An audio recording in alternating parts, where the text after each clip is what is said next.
Good morning, everyone. My name is Carla Boyle, and I'm advocating on behalf of the public policy priority to advance federal and state policies that develop, enhance, and support the role of SBHCs as safety net providers for children and adolescents. This public policy will seek to significantly reduce the disparity gap by making substantial improvements and ensuring accessible and high-quality school-based health centers in our local communities who can benefit from and need these services the most. The United States healthcare system is suffering in the high expenditures of providing patient care due to the misuse of emergency room services, the lack of reimbursement acquired by patients who are underinsured or uninsured, as well as the lack of those participating in preventative and wellness care. This lack of participation in preventative and wellness care is the result of a lack of patient insurance, a lack of affordability, a lack of access, and/or a lack of adequate information and education on these available services. According to Baines, Franzen, and White-Fress, for a population challenged by poverty, inadequate access to healthcare, healthcare disparities, and health inequities, SBHCs may offer an ideal pathway to overcome these barriers and to obtain access to adequate care.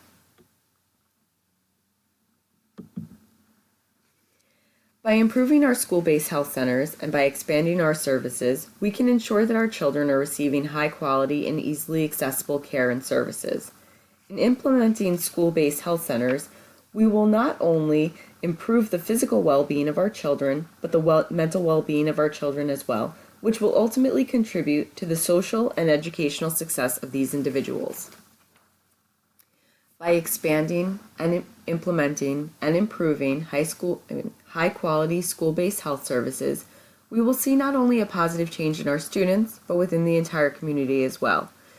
These school-based health services will ensure a greater student attitude towards education, will provide a more positive result in family and social relationships, and will ultimately lead to a greater high school graduation percentage rate by providing the necessary tools and information to reduce the rates of teen pregnancy, substance abuse, and violence.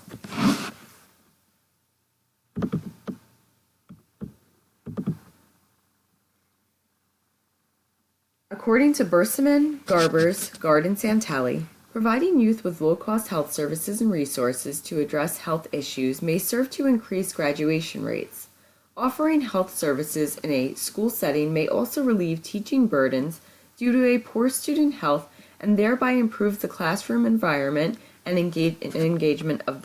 the students.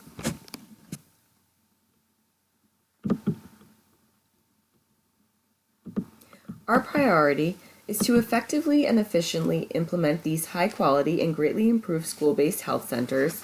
in communities that are culturally and linguistically diverse, are of low socioeconomic status, and have limited access to physical and mental health care. These school-based health centers will not only be in rural areas, but in urban areas as well, where although there are healthcare facilities that may be available, these children will be able to access care without relying on the transportation or the availability of a parent or a guardian to escort the child to the healthcare facility.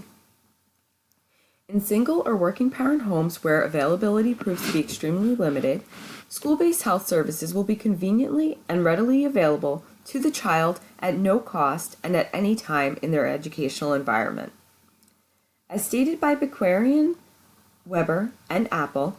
SBHCs are often the only accessible medical care for children without health insurance, and they create access to multidisciplinary teams of health providers, including nurses, social workers, physicians, dentists, psychologists, and psychiatrists, all within the school setting.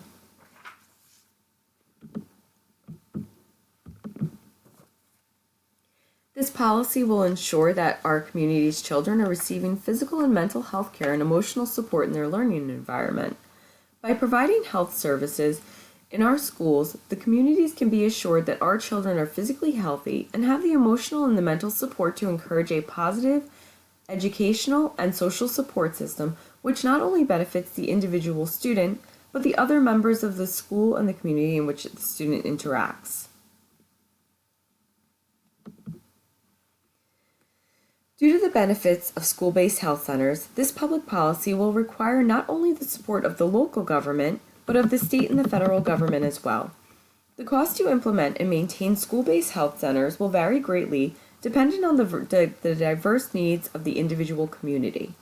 The value of these school-based health centers far outweigh the costs, and the ability of the center to provide diverse and culturally competent preventative and wellness care in a high quality and a time-sensitive manner.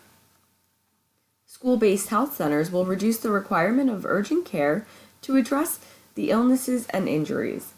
The sooner the symptoms are identified and addressed before affecting other members within the individual school, home, and the community will also be an important benefit and will ultimately contribute to reducing the healthcare expenditure of the United States and the disparity gap. School-based health centers are required to provide care to all children no matter of their ability to pay, their insurance coverage, or their immigration status. For this reason, it is greatly encouraged that students become enrolled in Medicaid to allow for the reimbursement of services. According to schools.nyc.gov, although services at SBHCs must be provided to the student provided at no cost to the parent, SBHCs are allowed to bill insurance for many of the services that they provide. School-based health centers rely upon Medicaid billing for about 50% of their annual funding that allows them to provide better care to your students. By not enacting this policy, we are putting not only the local communities at risk,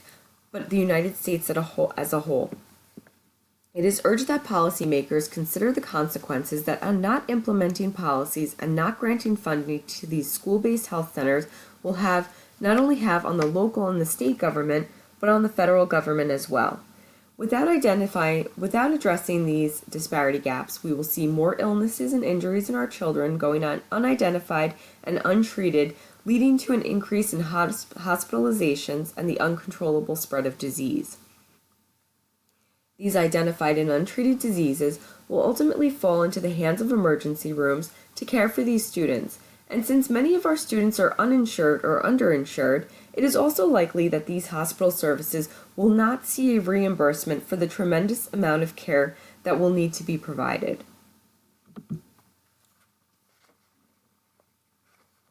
It is for this reason that our healthcare expenditure, which is already extremely high, will only continue to increase in order for our healthcare providers to be able to continue to provide care for the patients. By implementing and improving this policy for school-based health centers, we will conversely see positive improvements in the physical, mental, and social health of our children. This policy will contribute to reducing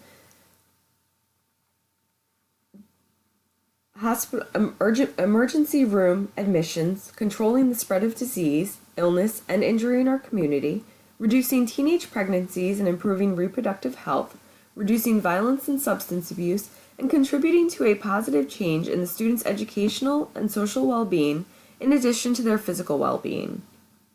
This policy will provide a high-quality support system to our students that will enable a more positive position regarding their role as a student, as a peer, and as a member of the community in which they live.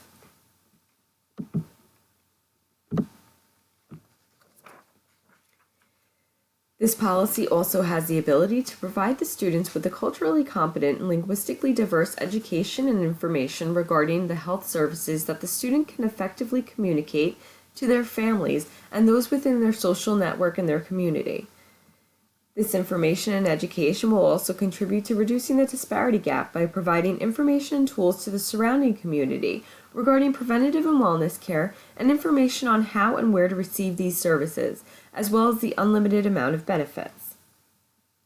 Effective and efficient preventative and wellness care has the ability to contribute to improving both the physical and the financial health of the community, the state, and the United States. According to the American Public Health Association, more than 8.3 million children and teens do not have access to quality health care due to financial access and cultural barriers, and 1/3 of students drop out of high school before graduation, often due to socially determined issues. These rates are higher in communities experiencing lower socioeconomic status and in minority racial and ethnic groups, where students are more likely to have limited access to healthcare for a variety of reasons. School-based health centers have the capacity to impact a broad range of factors, including school climate, which can derail students from educational success to programs and policies that influence every student, especially the most vulnerable.